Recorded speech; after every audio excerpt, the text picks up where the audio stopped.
Everyone, this is LFC Transfer Room now. I know what you're thinking. We were thinking the same thing. John W. Henry has locked Michael Edwards and Hughes out of the system. No access to the bank, no access to being able to sign anyone. Basically, he's lost his checkbook. I'm sorry, guys, but you're going to have to come back in January. But no. Noises are actually being made from people who we actually respect and are actually highly rated on the LFC Transfer Room. News. Joyce, about 11:30 today, started to say that Liverpool are showing a really serious interest in Zubimendi. Obviously, there's a few links with the goalkeeper from Valencia, Marshvili, who's probably name mispronounced. So actually, when Hughes said August, he might not have been lying. So to talk a little bit about Zubimendi, to talk about some of the Liverpool rumours, and to talk about things that are going on, and also to react if anything crazy happens whilst we're on stream, I am joined by Kev, Menti, and Tom. Good evening, Kev. You're going this Sunday, aren't you, to the match? I will be, yeah. I'll be there. Hopefully. And a signing may be unveiled. Who knows? Big unveiling.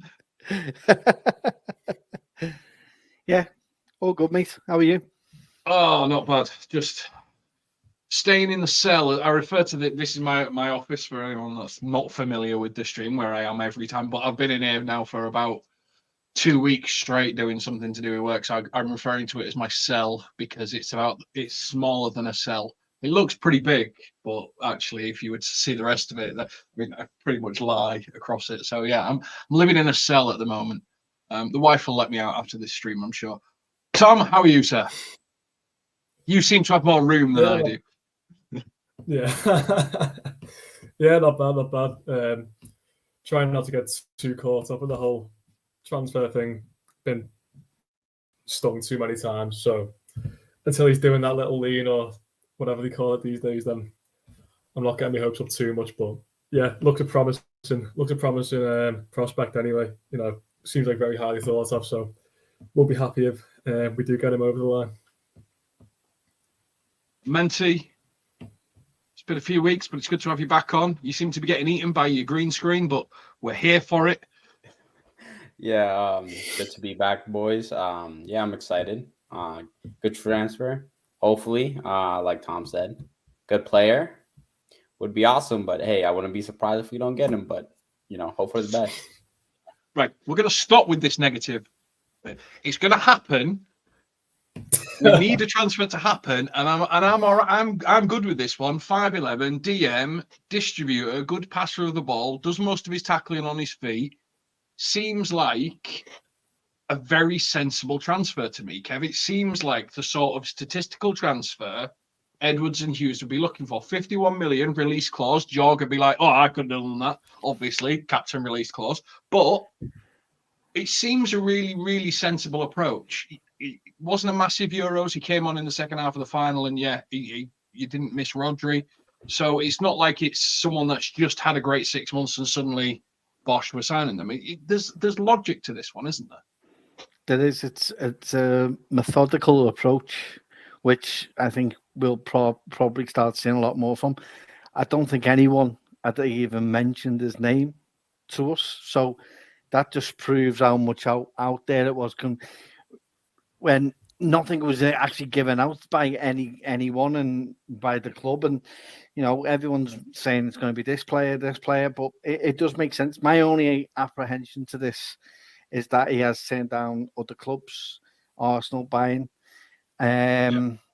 However, I think part of me thinks that this is a bit further along than what is actually being spouted out already. I think we wouldn't be in a position now if we hadn't been given any kind of positive talks with his agent. So I do expect something to happen, but it's in the boys' court. But as Tom's alluded to before, until he's doing that lean, I am not getting overly confident, and I'm not looking at anything until he has got that Liverpool shirt on his back or is paraded on Sunday at the Seville game.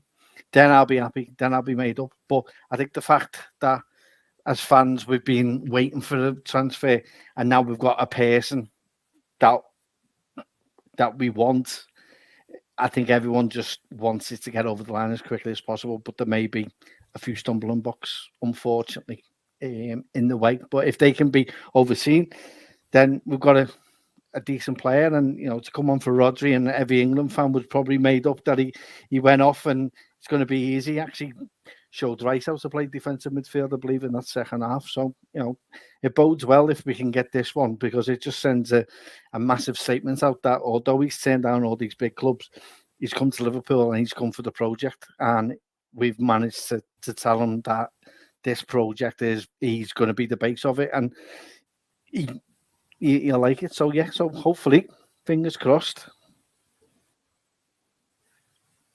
Now, Tom, a lot of people are having a little panic because of what happened last year. We bid for Caicedo and then he's turned us down and it's all gone left, living up to his word and all that stuff. Probably because we didn't offer an 8-year contract at so-and-so £1 million a week and stuff. So I kind of get why that went left. And look, last year was release clause York. This year we're talking about Edwards and we're talking about Hughes. We're talking about two really shrewd operators, people who've always done things in the shadows. So when Joyce, Ornstein to a degree, Romano just, he wants click-throughs. So he just copied it. But when Joyce says something about Liverpool, you're normally really confident in the fact that he's actually got a source for this, because he doesn't just write bump, does he? Tom? Sorry. Yeah, I agree with you.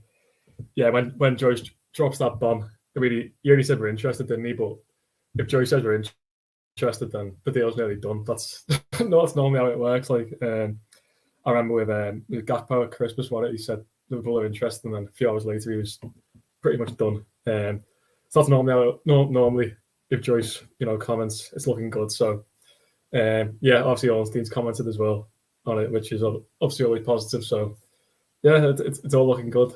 But as I said, I'll wait till the fat lady sings before I get too excited. Who is the fat lady in this instance? Is it the two girls from the canteen welcoming singing a song? Yeah, Carol and Caroline. Do we need to get Kev a wig? Yeah. Mensy, the rumour is it's a release clause. It's £51 million. People are going, okay, well, how can we pay £51 million? Sobo was a release clause. There are companies out there where you just go, look, I want to pay this release clause. They pay the release clause or a portion of it. You give them so much money and they just finance it to you. So if people are worried that we've got to spend £51 million out of pocket, it's not how it works in this world of football. Basically, there are investment firms that have got liquid cash that want to get a return on investment for that liquid cash. So they'll agree a deal with Liverpool. They'll pay the release clause and Liverpool will pay them a load of money. So 51 million doesn't seem like an outrageous amount of money, and the release clause looks relatively simple. So financially, it seems a lot of it works, because I think Zubimendi's on 60 grand a week. So he might be going to the 100 to 120 part of the Liverpool thing. So financially, there looks to be this fits within the Liverpool profile as well, doesn't it, Menti? Yeah, no, I agree with you. It's a great signing. Liverpool has money, and even though if they don't want to spend their money, they're going to find someone that's going to give them that 51 mil. Usually if FSG could agree they want that player, I feel like the finances wouldn't be an issue, just because, they're usually well run. Yeah, I didn't even know his wages was on 60 grand a week. Yeah, I mean, honestly, for me, like Kev said, I'll usually wait till I get like a Ornstein bomb or something. Just here we go, wear the jersey. But I'm not too worried about it. I feel like if the Edwards and Hughes want him, we're gonna get him. It's just a matter of convincing the player. So if he wants to come play for us, that'll be great for him. The fans will support him. But I feel like we're at a stage where we just gotta wait, let him make his choice. Now, in fact, no, Menti, I'll stay with you. David Lynch has been going around all the streams recently, trying to get a few. But like he said, if Zubimendi had given Liverpool a flat no, it wouldn't have been used. It wouldn't have broke. It wouldn't be in Joyce's hands. It wouldn't be breaking out as the way it is. I think there's something in that. There's something going on with this. Whether we can convince the player in our project whether Slot can convince the player in our project. If we can, and we know he's rejected Arsenal, that's a big statement for Slot, really, isn't it? Now, it would be a huge statement. It's just how we present the project, just because the World Cup is coming up in 2 years, and we've literally needed a 6, as we could tell, for like about 2 years now. So he'll be the main man at that spot, mentored by Tessius, etc. I just feel like if we present a better opportunity, there's no way he'll say no, just because Rodri's going to be there, that in 2 years. And I know he wants to make that World Cup squad. It's a big thing for them. They could do some damage. They look pretty good. So I feel like if we present him the right project, it'll be the best for him to try to get in that squad. Spain have got the same problem Spain have always got, which is they don't have a striker. I know Morata's their striker, but like when it was David Villa and then Torres was injured and stuff, they never seemed to be able to pull a striker together, but they just dominate the ball so much. Kev, 51 mil, statistical players that he's similar to, because I like to give you that one, which is Tushmene, Kapue, Endo, Sanderberg, Ibrahim Sissoko. Someone put in the chat that, United have been linked with him, obviously. But you could see why he'd reject Arsenal. If Rice is their 6, why would he come in to compete for that role when Liverpool could be interested in? And that pretty much is the role, like he's the main one for that role. So you could kind of see why you go, do you know what? No, Arsenal doesn't feel right. The Liverpool one, kind of, I see the gap they've got and I see how I fit. Yeah. And he probably thinks there's more opportunities of winning stuff potentially at Liverpool. And then you look at what Hellier's put in the chat, which I about the Real Sociedad and Xabi Alonso being his advisor. He came to Liverpool exactly 20 years ago from Real Sociedad. So he will be telling them that this is the pathway that I took, and look where I ended up and the clubs I played for. And Liverpool is far better than where I was 20 years ago. You've got more opportunities. You'll progress more as a player. The way they play will play more into your style of play, and we'll start seeing that. I've alluded to this before. Our stereotype of a 6 wasn't necessarily the one that we wanted. I've said that we wanted someone who's got the aggression of a Rodri, but we needed someone who's also technical with the ball and more progressive, can play more as an 8 and have the passing of a 10.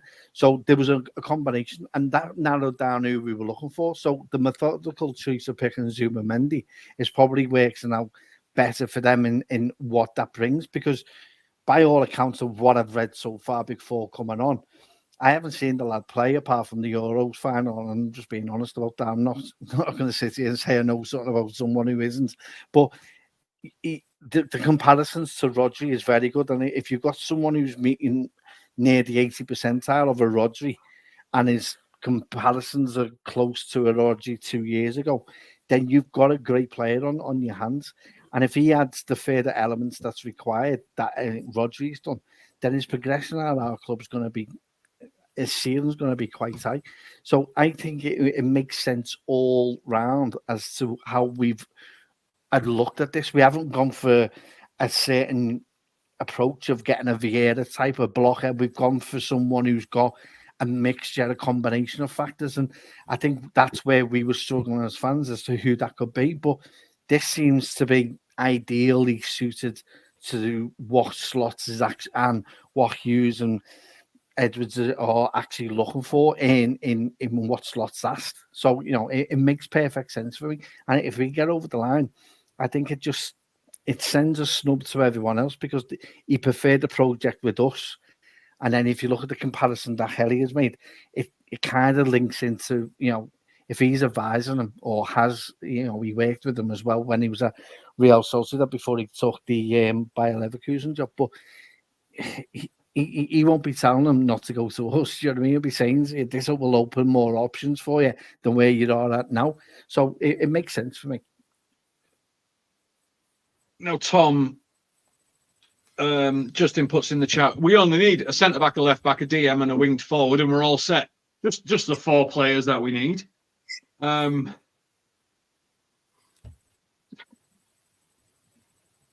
said that, we have got quite a few players in the midfield in our squad. There's Endo, there's Tyler Morton. He's been playing Curtis Jones as a 6. I know quite often Slot plays with a double pivot. So you've still got McAllister, Gravenberch, and other players to come in. If we were to sign a DM, a 6 comes in, that sort of passing dictator of play. A lot of people have been putting in chat that they expect Endo to leave. Do you think it's Endo? That Bajcetic, who I think is going to go on loan, but that's just a gut feeling from me. Do you think someone goes? And if so, who? I do get a feeling Endo will go if we get this one over the line. But I want to sell him personally because I think it's easy to forget how good he was last year. Yeah, think back to that Man City game where he bullied Rodri and De Bruyne off the park. And it wasn't just that game; it was consistently from about Christmas onwards to say March international break. He was outstanding, and it's easy to forget that. So for me, I think he's a very, very good squad option. So yeah, for me, I'd definitely be keeping Endo, but I think he will be the one to make way if we do get Zubimendi in. Alex, I explained this a couple of weeks ago. I don't think he's going permanently. I think that's a good chance that he goes on loan because he's been injured for 16 months. He's made 12 first-team appearances. And I think that there's a good chance he needs a period of first-team football to help with his redevelopment and his reintegration into basically rebuilding his body. So I think he might potentially need a loan for 6 months or 12 months to really sort of get himself back into the swing of things, because playing at Liverpool, top 1% in world football, is a big ask. And it puts a lot of stress on your body. So that was right. I don't think he's leaving permanently. But if we do sign a DM, let us know in chat. Who do you think would go from the Liverpool current squad? Tyler Morton's the one that's been linked for 20 million, which pretty much pays 40% of the Zubimendi release clause of 51. Endo, people are talking about. I don't actually see why you'd let Endo go or anything like that, but Menti, who do you think you would go? I think it's probably going to be Tyler Morton. I just feel like if they already rejected the Endo bid from Olympiacos, I just don't feel like it'd be him. He's a great squad player. Like Tom said, he was pretty good last season at parts. He wasn't like the best, but he was good. He's a great squad player. But Tyler Morton keeps going on loan, and I feel like that's part of the Liverpool way. If they value him at a certain number, like Leipzig want him for 20, if they can get 20 out of him, he's gone. It's not even a thought. So I expect Edwards to be a bit ruthless soon. So whenever that happens, Hughes, they're going to start selling players. So don't be surprised. Kev, Nat Phillips will leave. Thank God. I hope this summer he's doing me head in. Nobody's going to pay 60 grand a week for Nat Phillips. No, they're not. They're not. And I'll be honest, if you're Nat Phillips, you'd be sitting quite content and being, and doing those little loans. I'll tell you one thing. I know you're saying about Bajcetic. Would you not use that as a sweetener for Real Sociedad, as you can have him on loan kind of thing? And you know what I mean? I wouldn't complain at him learning there for a year. Yeah, exactly. Do you know what I mean? So I think someone mentioned it in the chat. I think that would be a great option. I think we are going to be a bit more ruthless, especially with the kids. Sadly, I think we want to see more of them come through. But this is not like last season where you had the Europa League and the opportunities. I think our opportunities of playing these players are going to be not that frequent as what it was last season due to the Champions League. We're not going to necessarily drop anyone to be playing in that.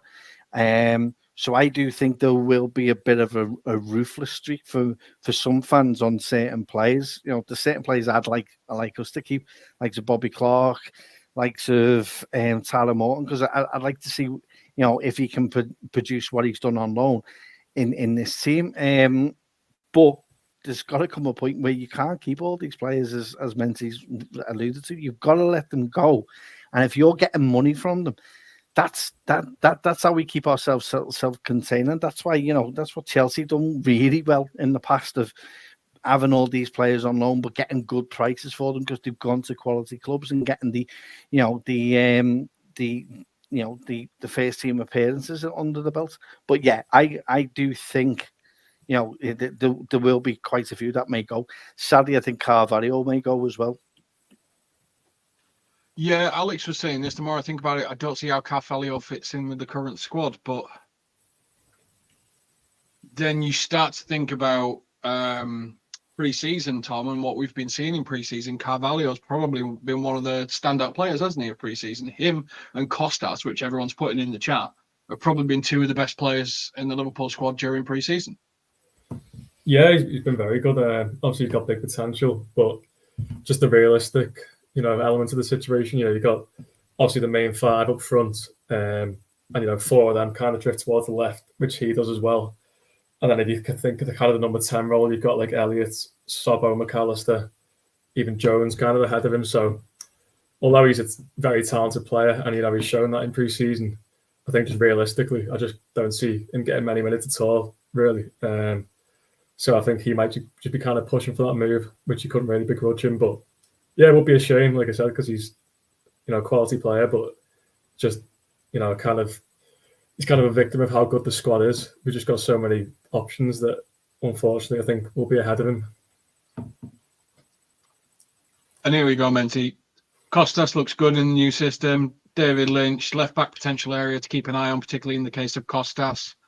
And we've got people saying Costas is potentially going to go. No, the way that we invert, I think we talked about it, Kev, a couple of weeks ago. Actually, the way that we invert our left and right back in terms of playing and dictating the play of the ball, Menti, it may be more suited to Costas than it would be Robbo, because Robbo's a very up and down type fullback. And what Slot seems to like is to take your fullbacks to the 3/4 line and dictate play and sort of keep control and don't leave yourself open. So could it be Robbo that leaves and Costas that stays? For that position, I obviously don't know who's going to go. I feel like I can see Robbo staying just because of his status with the club, what he's done. I feel like he might get first priority, but knowing Edwards and Hughes, he knows when a player is done, he's going to shut them out. He doesn't care. But yeah, no, we need a left back. As crazy as it sounds, I don't think either of them are good enough to start anymore. That's my opinion, but I feel like there's better talent that we could get for like a low price. We'll see though. I mean, they look at numbers, they see where our weaknesses are. Costas has like errors here and there. I just don't like it sometimes. He's just too shaky for my liking. Robo is just declining because he's just all the way up. So sometimes he gets beat when he's getting back. So I could see them going for someone young. Bit of discussion on it, Kev. Shot like a couple of players in the shop window. Costas having a good time, Carvalho having a good time. There was a behind closed doors match, wasn't there? The under 23s where Doak and Morton played, which I think gives you an indication that neither of those are necessarily seen within the first team starting squad with 2 games coming up at the weekend. I think for me, that's the biggest indication. Morton might be sold and Doak might be loaned. What do you think? Or if the right price comes in for Doak, he'll be sold as well. I think he will be ruthless, but I think with Edwards, it'll be a masterstroke with what he'll do with Solanke, in the fact that he'll put a release clause in that we will, hopefully we'll trigger. He may do something similar with Doak, where if the price is right for Doak, that you put a price on how much we have first dibs on him. That way he gets the football that he'll need and the opportunities. That's how Slot and the team see it being. I think Alisson helped with him having his injuries and then coming back. I think, again, I don't want him to go, but I do think, this is what we're going to see. We are going to see this, not keeping older players and retaining them for retaining's sake. I think you will see a few players that we are going to be surprised at, and I think Doug may be one of them. If the price comes in and the opportunity is right, I think he will go, but it won't be sold on and we'll forget about it. I think there will be either a buyback clause or a percentage to be put on there. sad in a way, but some of these players will need to go because they are getting past the kid stage, and they need to start putting down an opportunity to stay in the team. Slot may not think that many of them have got an opportunity. He's already made the decision on Endo already. Endo wants to stay and fight because he's only been here in the season, but he may have no opportunity but to go elsewhere. And it's sad, but this is what we want. We can't have it both ways. We've wanted a ruthless streak when Klopp was in charge, and we got frustrated with certain players being kept on or being offered the contracts. This is what we're going to start seeing a little bit more of, and I think it's something that Michael Edwards alluded to when he came in, that some of the players that we have retained and done in the transfer window the last 2 years when he wasn't there, none of them he wouldn't have brought in. So that tells you a lot of where he sees this to be on. So we have to, sad as it is, and I love Bob Doak, but unfortunately, if the price is right and someone's offering you 15 million or 20 million for them, there is an opportunity for a deal to be made, and Edwards is the one that I'd have dealing with that. I wouldn't have anyone else. So these are things that we're going to start seeing in the latter part of the window. If not now, maybe in the next 2 windows, in the January and the next summer, because there'll be a few of these that will be lost. Do you know what I mean? So sorry to drop that bombshell if anyone wasn't expecting that. We'll get to the. I've highlighted something else. I'll get to what people have said on it. But the point you make is pretty much summarised by what Helio said here, which is Dominic Solanke looks very close to Tottenham. His release clause is 65 million. When that happens, Liverpool will get 13 million or 20%, as Edwards got it in there a lifetime ago. Tyler Morton, 20 million, for example. Solanke, 13 million. We're already over halfway of the Zubimendi release clause.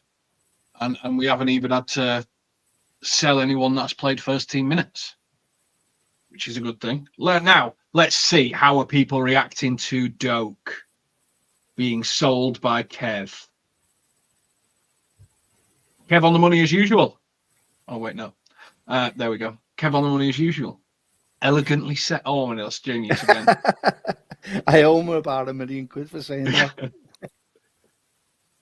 Carvalho, 20 million. I'm not sure whether we'll sell Carvalho or not. Tom, what do you think? Do you think Carvalho will be sold? Do you think he'll stay? I get the feeling he'll be sold, like I said, just because I think his game time is going to be limited. I think he, deserves that. I think Southampton have been linked with him. They think they put a bid in. I think someone like that could be good for him. So yeah, there's definitely money to be made. Even possibly Costas as well. You got Gomez there as ample cover. He showed that last season. He can do the left back role to a very high standard. And like you said, a few others as well that can be can kind of fund this move. So yeah, I see Carvalho probably getting sold by the end of the window, and a few others as well, and hopefully 1 or 2 more additions to add to Zubimendi. Buyback clauses, Menti. Buyback clauses. Just in case. You don't see many buyback clauses in a lot of transfers, do you, Menti? It's kind of something that isn't normally done. But Vigo's here talking about, he reckons Carvalho, Morton, and Sepp Vandenberg will be the ones that are sold. Is that are they the main ones for you? Oh, and then maybe Robbo and Costas. I like Diaz. I like Morton and Sepp, but I don't think Carvalho will be sold. He's too talented. I know him and Klopp had like this weird beef, whatever it was, disciplinary issues. I don't care, but Edwards didn't like Klopp either. They had their issues, so I feel like he just needed a chance, because when he first came in, I remember watching that Newcastle game when he scored that game winner. I think the talent's there. I just think he's a player that needs to be given a chance. And preseason, we saw what he could do. I could see him staying. He's better than a lot of players. I feel like we'll kind of like kill a lot of not kill, but like sell a lot of the academy players, just because there's value in them. People saw what they did in that game against Chelsea. Like Morton is good. Doak one's kind of crazy, but I could see him going on loan. But every player on that team has a number that like Edwards and Hughes have. If a team calls and gives that value, I don't care who you're at, you're sold. So I think Carvalho will stay though. I think there's something in the way that Carvalho and Elliott work together, isn't there, Menti? Just like they just seem to know where each other's going. Elliott's got that with Salah as well. They seem to know where everyone is. Yeah, they just got that connection. It's just like when you watch preseason, you could tell they're good friends. I mean, they've played with each other for a while, so there's a lot of factors. I just feel like he just needs to be given a chance, and I think he's good enough to be part of the team. Now, Carter will tell you, and you can all remember this for next time, that Elliott and Carvalho shouldn't be at Liverpool because they're not tall enough. Because height is an important thing. Messi is Zubimendi's too small, and he's 5'11". Did we have Javier Mascherano, who was like 5'7"? Something like that. Who ended up playing centre-back for Barcelona. Yeah, because height's everything, isn't he? Don't get me wrong. You know, I've mentioned it before. We all have a stereotype of what, and it usually looks a bit like a Vieira type, over 6 foot, abundantly progressive and dominant. But you can have that in smaller packages, and I think people get too head up with height. I think the only time you need height is as a goalkeeper, because anyone under 6 foot, I have a problem with that. That's the only place I have an issue with. But everywhere else, it doesn't really matter. Teams have proved it. You know what I mean? Look at Barcelona. They had the smallest player ever, which was Messi, 5'6". You know, who says he can't play? Technically gifted. You know, it's not for me. Just basing a player on height, it's got to be based on more than just that. Otherwise, you wouldn't see the likes of a Messi and Maradona. Do you know what I mean? I think there's something for defenders. I get Mascherano. He's the exception to the rule. I think there's got to be a bit of height in defenders, and all spring. Like if you think about Rafael Marquez and stuff like that, he was springy. He knew what he was doing. Or you've got the big, powerful, and you can't get them out of the way. A bit like Van Dijk. Goalkeepers, for me, I think Kelleher. I think he's 6'1". He's a bit too short for me as a goalkeeper. I think you need to be about 6'4" just for the reach. But it's this reach, isn't it, as well as your height for a goalkeeper. So I'm kind of with you there. There's a couple of people saying Carvalho and Elliott in the same team would be suicide. Not because they're short. I just think because it doesn't work. If Carvalho stays, he'll end up playing in the cup games, nothing more. So just leave for his own sake. We should have been all over the Calfiori deal. I mean, there's a reason why Liverpool, and then Derek, first message, just comes in with an absolute win. Jota's not that tall, Tom, but he can outjump defenders, and it's all about intelligence with players like Jota. He just finds the space, doesn't seem to get challenged, and just wins the ball, whereas everyone can see Van Dijk a mile away and just sort of crash into him. There is a benefit to having a mix of heights and skills and abilities and having a team that is cohesively together, isn't there? Yeah, definitely. Like anything, it's all about the balance of it. Like, I think the whole height thing has come with Pep, hasn't it? Starting playing with 4 centre backs, and obviously Arteta's starting to do that now as well. This hot session we're playing 4 centre backs. I think that's where it's all coming from. But like I said, it's all about balancing the team. You've got to have a bit of height in the team, obviously, but you've also got to have that kind of nimbleness and agility in the team as well. It's all about, having a mix of talent. So it's all about that. Just I think we have got we got Van Dijk, we've got Kanate, we've got a lot of tall players. Even Szoboszlai, big. Alisson's a unit for a keeper. Like, so there's definitely enough height in the team. Your 2 centre backs are massive. Yeah, Kanate and extremely dominant as well. They're not just tall. They're like imposing as well, aren't they? So yeah, definitely don't see any issues there. Like, Menti, do you want a bit of rage bait? And Lindo, I'm calling it rage bait because I'm pretty sure this is exactly what you've done it for. That's crazy. That's crazy. Dan Burns available. He's tall and left-footed. I think when it comes to Liverpool, we tend to get like defenders that are good at like aerial battles, or someone that could improve on.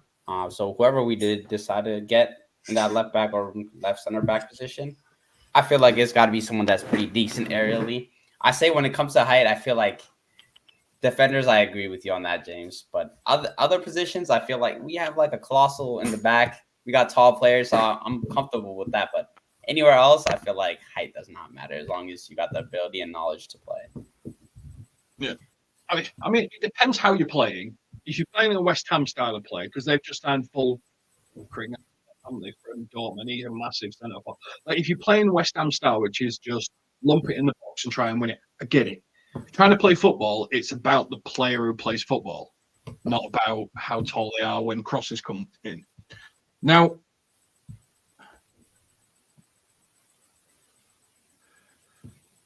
again, come on, really? Really?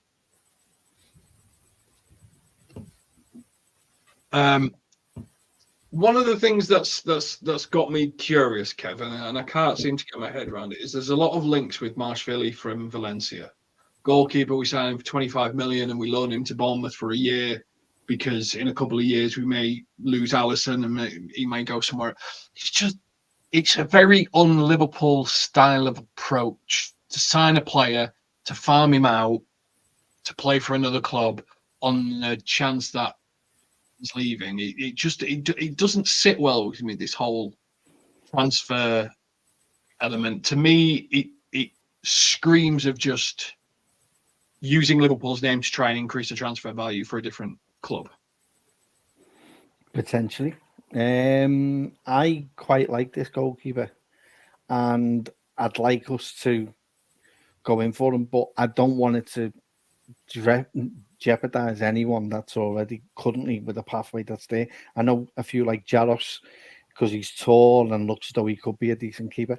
This player, and sadly, I've only seen him based on Euros, but for what I've seen, he looks everything of a decent goalkeeper. And I'm not saying that Kelleher's shouldn't be given the option, but this seems as though Kelleher may go, and then it gives the options then, but then it doesn't bode well of note for those that are already there, like to Jaros and that, because this sounds as though we know Alisson may go at some point.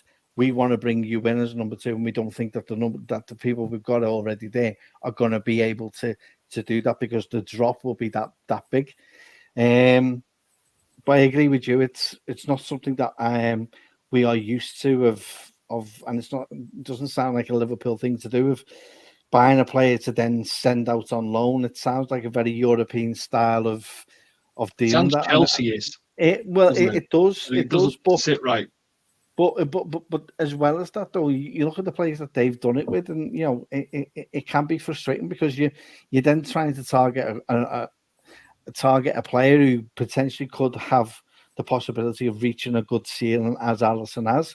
So it's trying to get them under your wing already and part of the actual club. So then you're not paying the excessive amount that we did for an Alisson. You're trying to get them a little bit earlier. But you're damned if you do this and you're damned if you don't, because it is a gamble. For what he done in the Euros, you used to say what his next 2 years are going to be like. But if this is the way we're going, then we're going to have to, be comfortable in the way that we're going to approach these things. But it doesn't say much for the likes of Kelleher and the younger players underneath him, in particular the Brazilian one. Sorry if I've decimated his name, and Jaros as well. So it shows you that we're looking for someone of a similar level to what Alisson is, which is very hard to gauge at the minute of who that would be. Now, Alex puts in the chat, it's a shame because the perfect Alisson successor is Kelleher, but he's too good to stay on the bench for another year. Now, I personally, this is me, I don't think Kelleher is good enough to be Liverpool's number one keeper, even if Alisson left. Some people do think he's good enough. So let's do a quick spot poll with the chat and with you guys. Alisson gets hit by a bus tomorrow. He's perfectly fine, but he's got a broken arm, so he can't play for 6 months. For a year. He's never going to play again. He's lost his thumbs. He's basically just got 4 fingers on each hand. He's out. He's getting in insurance money. He's set for life. He's fine. We now need a number 1 goalkeeper. Kelleher's already there. Is Kelleher good enough to be Liverpool's number 1 keeper? Yes or no in chat. Let me know whether you think Kelleher's good enough to be Liverpool's number 1 keeper. Tom, is Kelleher good enough to be Liverpool's number 1 keeper? I mean, I changed my mind a few times last season, but I'll go not quite, just because I doubt his ability, but it's just, I think you got to have a bit of kind of that arrogance, a bit of personality about you to be between the sticks, at Anfield, like, with the cop behind you, you got to kind of have, like I said, that bit of kind of arrogance about you, which obviously Alisson has in abundance. The way he kind of carries himself, he's just dominant in every kind of aspect, and I think Kelleher does lack that a little bit. Like I said, I don't doubt his ability, especially distribution-wise. I think he's very comfortable on the ball and stuff, but I would just like someone a bit more sort of commanding. So I would say he's good, but not quite good enough. It's pretty split on the chat, Menti. Where are you? Tom's not quite good enough. No, he's absolutely not good enough. Like, don't get it wrong, he's a very good goalkeeper. And like, there's periods where Alisson has like those games where he just makes crazy mistakes, right? Same with Kelleher. Except I've seen Kelleher just like let goals in that I know Alisson would save it 10 times out of 10. Oh, so often. It's just like I just watched that and I'm like, Alisson would have saved it. Like, I automatically know it's like secure, but Alisson has his mistakes too, but like he's just not good enough, because once we go to the Champions League and we have better competition, if he didn't have that backline that he had last season, I feel like he would have been cooked. But he's a great player, but just not good enough for Liverpool. Kev, looking at the chat, there's some saying no, he's not good enough, and that's absolutely fine. And then there's some saying yes, what's he done wrong? He played a good amount of games, and he did. Yeah. And no one's here saying he's done anything wrong, or he's particularly bad, or anything like that. I think what some of us are saying is he going to be that? Is he good enough to be that 1%, top 1% of world keepers? Is he going to win us 10 points a season, which is always sort of the gold standard of what keepers do in terms of saving you points? So there's a couple. Yes, there's a couple. I mean, there's a lot of yes. There's a lot of no's. Kev, the decider, the beacon of knowledge. Is it a yes? Is it a no? There's part of me that says yes, but there's also part of me and an element of it that says no. And the reason for that is yes, no, because there have been games, and Menti's alluded to it. Atalanta is one. There's others as well that you could mention. 2 years ago as well, he didn't end the season really well, and we were fortunate if we thought anyone would come in for him. Last season, he had a consistent amount of games due to injury, and we saw his level go up a bit. I think his distribution's far better than Alisson's, and it's unbelievable how good he is with the ball. But I just think the drop off from an Alisson keeper that you have it'll be similar, and I'm probably old here and probably no one will remember. It'll be like the drop off from Clements to Grobler. That's how much of a drop off it will be. There's mistakes in a Kelleher that Alisson wouldn't make, and I think the amount of points that Alisson gives us, I don't think it'll be as much, and I don't think people will be happy with that. I think it'll be more around about 5 or 6 points he'll save us.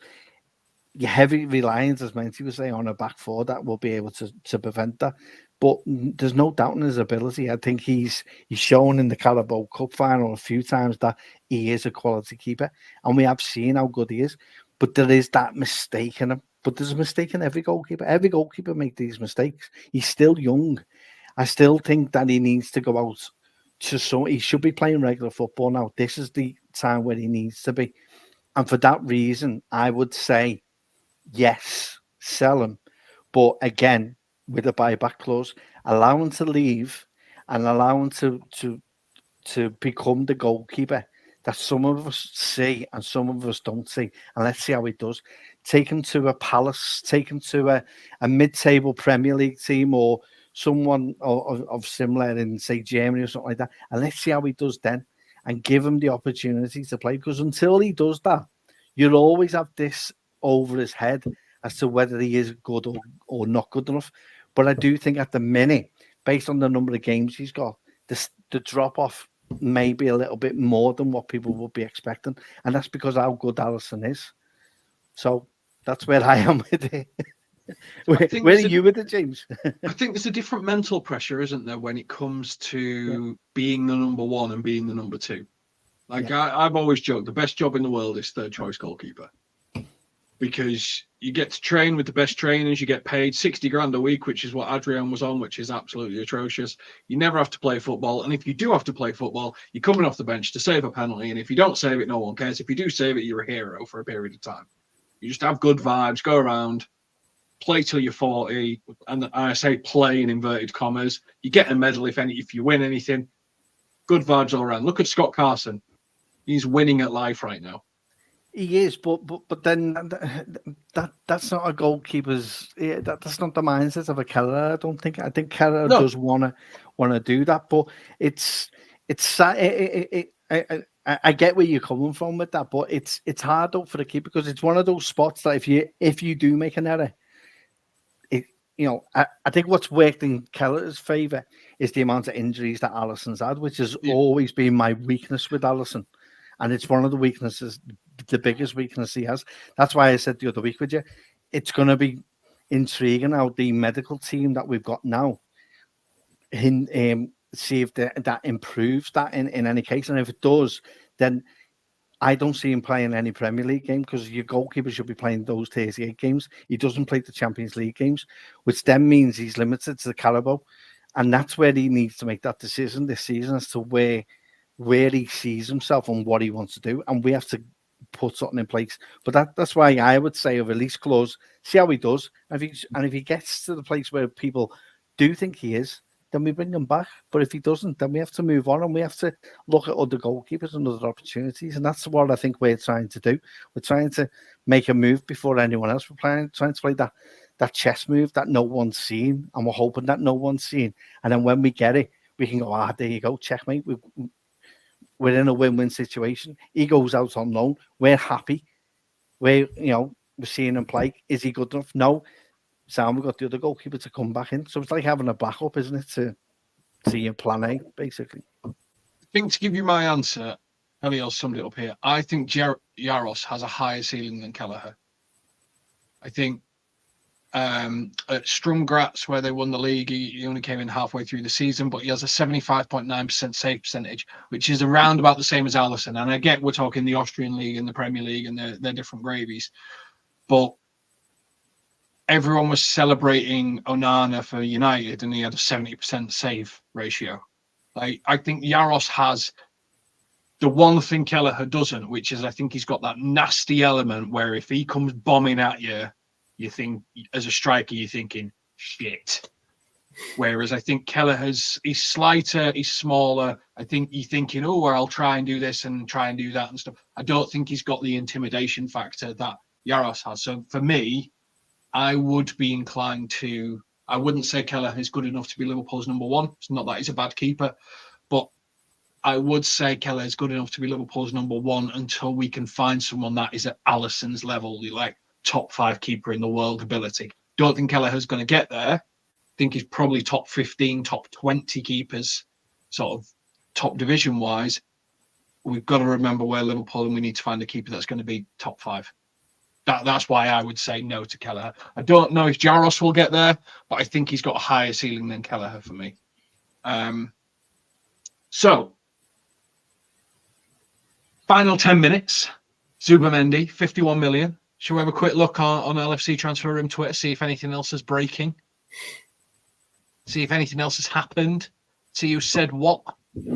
Nobody said jack all about jack all. Right, so next week, if Kev's here, we've started doing the Liverpool predictions.